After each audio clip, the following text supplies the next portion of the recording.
Guilty of generating support for IS, jail at last for hate preacher Anjem Chowdhury. The radical cleric faces up to 10 years behind bars for drumming up followers of so-called Islamic State. Among the many extremists he inspired, the murderers of soldier Lee Rigby. Over the last 10 years or so, the number of individuals that have been convicted of terrorist-related incidents, around about 20% of those can be connected to Anjem Chowdhury directly or indirectly. Also tonight, passenger fury with rail fares set to rise by almost 2%. Savaged to death by a dog just days after police returned it to its owner. And long-lost family. The sisters reunited after a chance encounter on Facebook.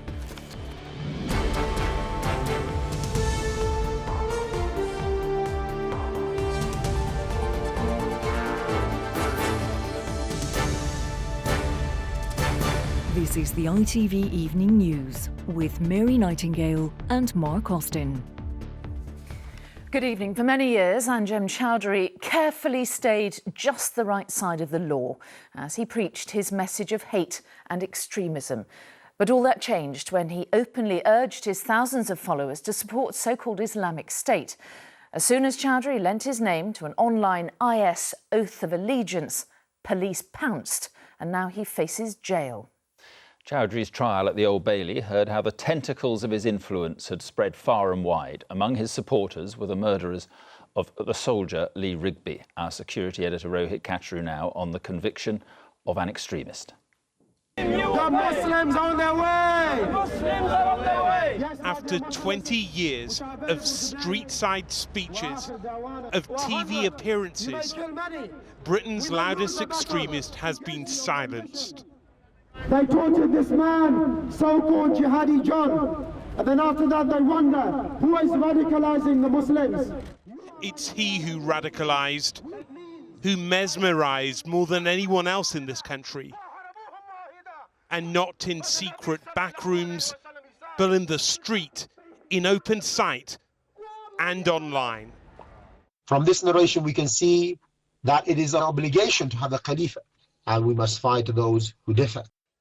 Chowdhury encouraged support for IS in sermons posted on YouTube. He was convicted alongside his friend Mizanur Rahman. Another man, Siddhartha Dar, was arrested too, but with his young family he fled to Syria, just like 100 jihadists linked to Chowdhury. This is a significant case for the UK in relation to what we have here is two individuals who have pledged an oath of allegiance. As a law student, he was known as Andy. Back then, he preferred swigs of beer and cider. His legal training would keep him out of prison.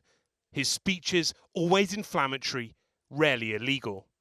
In terms of over the last 10 years or so, the number of individuals that have been convicted of terrorist-related incidents, around about 20% of those can be connected to Anjem Chowdhury directly or indirectly. Adored, despised, misunderstood, he was no cartoon villain. He recruited around the world while bedeviling the authorities at home. Michael Adebolajo, who killed soldier Lee Rigby, was one follower. So was Brustram Ziamani, a 19-year-old who tried to replicate the killing. Both prepared to go to jail for a cause that he wasn't. This is you with Mr. Ziamani? Where is he? There you go. There you go. That's the demonstration. That's the demonstration. That's supposed to be something which you should applaud. People will look at your link and wonder whether you are personally a threat to the national security of the UK. Are you? Well, I think I'm an ideological and political threat, and I think that we expose the British foreign policy and the domestic policy against Muslims. He became an exporter of extremism.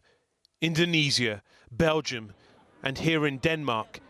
From where Lucas Dam left for Syria, his mother says he went after being brainwashed by one of Chowdhury's followers. I usually say that Islam didn't kill my son. It is Daesh that killed my son. But in fact, it is Anjem Chowdhury that has been setting the mark of the mission that Anjem has gone on, has been ruining families all over the world. But that mission is over for Britain's best-known extremist because his latest image was taken in police custody.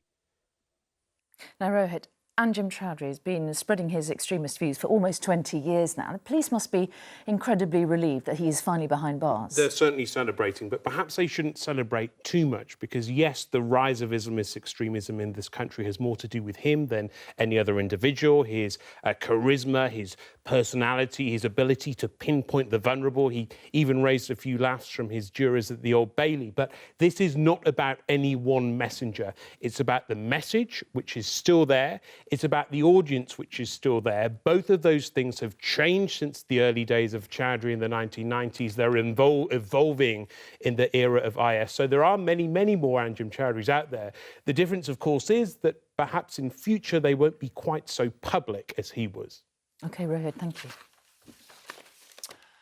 There was yet more bad news for Britain's beleaguered rail travellers today. After months of delays, strikes and overcrowding, they now learn they face a rise in fares of almost 2% in the new year. Yes, the cost of a ticket is going up in line with July's retail price index measure of inflation, which was 1.9%.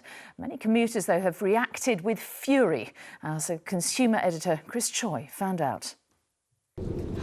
On the very day the rail industry is so eager to justify price rises, these were the scenes. And today, some of these long-suffering passengers kept video diaries of their journeys for us. This is typical, really, that you know, I'm starting my working day, having to stand on the train, already hot and bothered. Despite customers' discomfort, today's RPI inflation figure of 1.9% is used to set fare rises. The increase takes a season ticket from Birmingham to London up £190 to £10,202. An annual fare from Newcastle to Leeds will go up £140 to £7,520. And a season ticket from Wrexham to Cardiff will increase by £141 to £7,605 starting in January. Strikes have been terrible. Had to get hotel, taxis, spend about £350 last week. We're all paying customers, and if I treated my customers like that, I wouldn't have a job. So I think a lot of people are getting extremely angry. The price rises announced today are pegged to inflation, but the unions have released new research claiming that fares have increased at double the speed of wages since 2010. Fares are going to rise today by almost 2%. And bearing in mind the fact that I paid £397 today for my ticket, I think that's pretty steep. Lose track of the number of times when in the summer the carriages are stiflingly hot because the air conditioning isn't working. Every time fares go up, your industry promises better trains, better performance. Never happens. I don't think that's correct. Over many, many years, there has been underinvestment, decades of underinvestment, which we're now putting right. We're putting right over the last few years. But passengers want much more than promises in exchange for higher fares. Further improvements are coming, though some will take years, and beleaguered travellers are tired of waiting. Chris Choi, ITV News. Now, an inquiry is underway after a man was killed by a dog just days after it was seized by police over concerns it was dangerous. The dog had been returned to its owner because it was not a banned breed. The victim of the attack in Huddersfield was named tonight as David Elam, who was 52. Duncan Golestani is there. Duncan, an awful incident and clearly serious questions. What more can you tell us tonight? By all accounts, this was a prolonged and vicious attack. One, neighbours here could only stand by and witness because they were too frightened to get towards the pit bull and to try and help Mr. Elam. They even resorted to throwing knives at it, but still the attack went on. David Elam, who was 52 years old, was out walking his own much smaller dog, a Yorkshire Terrier, yesterday morning when they were both mauled by this pit bull type breed. He had very serious injuries and was taken to hospital where he died last night.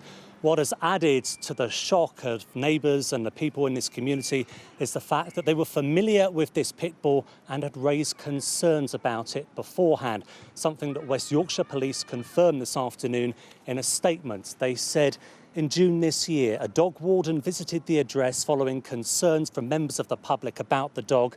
A referral to police was made following concerns the dog may be a dangerous breed. As a result, the same dog was seized by police, and following a screening, it was determined the animal was not a banned breed under the Dangerous Dogs Act. The dog was returned to its owner on August the 8th. So that was just last week. The police has now referred itself to the Independent Police Complaints Commission, the police watchdog, and the owner of the dog has been arrested and released on bail. All right, Duncan, thank you very much. Duncan Golestani there.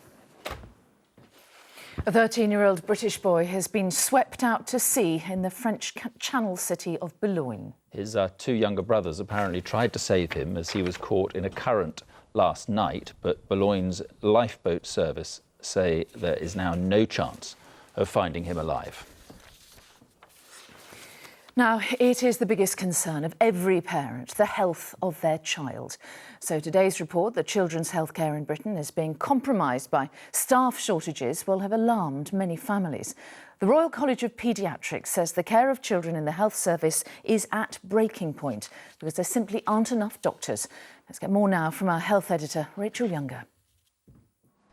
Having a child in hospital is one of the most worrying experiences imaginable. Often only the care of specialist children's doctors makes it bearable, but there are no longer enough to go round. Our services are getting increasingly more specialist as medical science advances, and there are simply not enough people in England with those skills to be able to deliver the care. So it isn't necessarily that we can't attract people to the hospital or we can't retain them, it's simply that there aren't enough in the country to go round. A survey of 93 children's units across the UK found that 77 aren't meeting the recommended staffing standards. Over a third report gaps in their junior doctor rotas that are having to be covered by consultants on top of their own duties. With almost 9 out of 10 clinical directors saying they're concerned about how paediatric services will cope over the next 6 months. The government insists it's recruited over 20,000 more doctors and nurses since 2010, but it hasn't plugged the gap. It's worse than it was last year, and there appears to be an increasing trend, and that's why we've used the phrase breaking point, because we're not clear how sustainable this is in the longer run.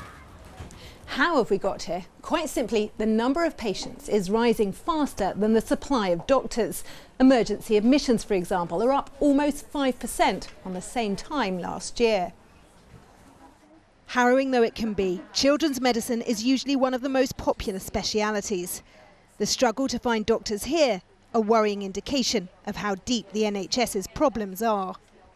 Rachel Younger, ITV News at Sheffield Children's Hospital. Right, still to come on the ITV Evening News, the latest from Rio, including Mark Cavendish on his silver medal and that crash. I should have been looking where I was going a bit more, you know, but I really hope it was okay. I felt dreadful. There's that story and much more after the break.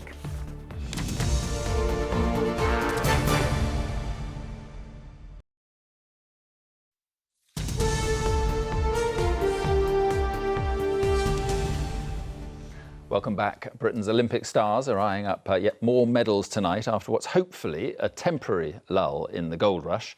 There are several opportunities to add to the haul, with cycling's golden couple, Laura Trott and Jason Kenny, both in with a good chance of further success. For Mark Cavendish, though, it's been a chance to savour the Olympic medal he's long dreamt of winning, and he's apologised for the crash he was involved in on his way to that silver. As our sports editor Steve Scott reports, he says it was all his fault. For a moment last night, Mark Cavendish sailed very close to the wind. And that could be a real problem for Mark Cavendish. He escaped disqualification. His South Korean rival's chance of Olympic glory ended there and then. This morning, Cavendish admitted the blame and says he's apologised to Sangoon Park. I should have been looking where I was going a bit more, you know, but I really hope it was okay. I felt dreadful. You know, I saw him on the floor and he's okay actually. I sent him a message this morning and thankfully he's okay. Cavendish left the Tour de France early to chase the missing medal in his cabinet. Last night's silver, justification for that decision.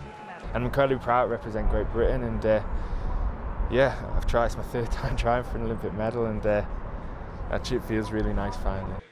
Her sport might be a mystery to many, but it's mesmerising too. However, if you thought Charlotte Dujardin was the one in control, she'll tell you her horse Valegro should take most credit for her record-equalling gold. Yesterday, I swear he knew I was nervous. You know, I never get nervous, but as I went into the arena and I trotted around the outside, it was like he held my hand and I could feel it, and it just made me feel so reassured, and I was like, okay, no, I'm fine now. The sport itself here has escaped controversy, but Shawnee Miller's dive to edge out Alison Felix in the 400 metres came close. Legal, yes. Unorthodox, certainly. Within the Olympic spirit, well, that's not so clear-cut. There are surprises everywhere you look. Kiribati weightlifter David Katoatu's celebration was actually a serious statement about climate change, but it was a statement delivered with an infectious smile. And there will be smiles from Team GB if it wins more golds in the velodrome tonight, especially golden couple Jason Kenny and Laura Trott. Success for them would further cement their places in British Olympic folklore. Steve Scott, ITV News, Rio de Janeiro. Now, staying with the Olympics, and you may be puzzled, we certainly are, by the intricacies of the Kirin, or the slow bicycle part of the sprints, but there is nothing like the taste of victory to make you forget all those complications. Cycling clubs up and down the country are hoping hundreds of young recruits will be inspired to join up by Britain's runaway success in the Rio Velodrome. Our sports correspondent Ian Payne reports. In 3, 2, 1, go! Go, go! British cycling has never seen an era like it. Our top cyclists are inspiring the next generation too. In terms of when I first ever rode my bike, I was like 4 years old or something, yeah. Jack Carlin and Joe Truman are inspired, and lottery money is paying for them to be the next Chris Hoy or Bradley Wiggins. You hear Olympics being talked about a lot, and obviously it happens every 4 years, so it takes a while for it to come around. But then you're seeing it on TV and you're seeing the emotions, the sort of the pride of the country, and then you realise, oh, this is what we're working for. Well, here at the National Velodrome in Manchester, British cycling's never known such success. At the Olympics, the Tour de France. But what about grassroots cycling? Has the success at the elite end filtered down to those at the bottom? Well, yes, it appears so, because in the last 4 years the sport has become more and more popular. There are now 125,000 members of British cycling. That's an increase of 75,000 people since London 2012. There are now more than 2,000 registered cycling clubs. That's 500 more than there were in 2012. And more cyclists are participating in events. 62,000 now race. That's an increase from 29,000 4 years ago. It sounds perfect, but a word of caution. We can't just rely on money for future success. And there's also thousands of hours of volunteer time from clubs up and down the country with coaches, but not only coaches, administrators, and also parents, of course, who give huge support to young cyclists, and that's one of the things that makes things happen. Cycling, though, is one great success story. Ian Payne, ITV News, Manchester. In other news now, the Foreign Office says it is seeking further information after reports that a person with dual British and Iranian nationality has been detained in Iran. According to state media in Tehran, the person is accused of having links to British intelligence and was arrested last week. And here, the NSPCC is urging parents to talk to their children more about sexting. The organisation says the practice could make children the target of bullies and paedophiles. A study found most parents do not talk to their offspring about the issue. And finally, the sharp eyes of a compassionate American family are helping to unite two sisters who were brought up in the same Chinese orphanage but who never knew they were related. The Lumpkins family from Kentucky had already adopted one of the girls when they noticed a picture on the internet of another girl with an uncanny resemblance to her. Our China correspondent Debbie Edward takes up this remarkable story. 13-year-old Avery was born with cerebral palsy and abandoned by her parents. This afternoon, after an anxious wait at the Guangzhou Adoption Centre, she was greeted by her new American family. Very pretty. With mum Lisa joining on the phone from Kentucky, Avery was met by her father Jean, two of her new sisters. She's so pretty. 1, 2, 3. 1, 2, 3. and little brother Noah. Nervousness has just turned into, I guess, joy. You know, we want to give her a chance at a really good life, you know. And Avery has spent most of her life at the state orphanage in Shenzhen. In 2 days' time, she will turn 14 and no longer be eligible for overseas adoption. Knowing that birthday was fast approaching, an American volunteer at the orphanage appealed online for a family to help. The post was seen by Lisa Lumpkins, who immediately saw the resemblance with her adopted daughter Aubrey. A DNA test confirmed that Avery was in fact her older sister. Had that post not been put on Facebook, she would have been stuck in the orphanage. You know, that would have been her life. There are estimated to be more than 500,000 orphans in China. Babies who will grow up in and may never leave the institutions they call home. Most of the children in China's state-run orphanages are disabled, abandoned by parents who didn't want them, couldn't care for them, and in most cases couldn't afford to. This evening, Avery got to say hello to her sister over the internet. Hi. Hi, Avery. Mama. And the mother who has brought them back together. What are you going to do when you see your big sister? Hug her and say I love her. She's going to hug her and say she loves her, she said. Yeah. And she's very excited. The teenager appeared a little overwhelmed by it all. She was not aware of the race to find her a family. But soon she will be on her way to America to be reunited with the sister she never knew she had. Debbie Edward, ITV News, Guangzhou, southern China. Oh, wonderful story. That is all for now. Tom Bradby will be here later with news at 10. From all of us, have a very good evening. Bye-bye. Bye-bye.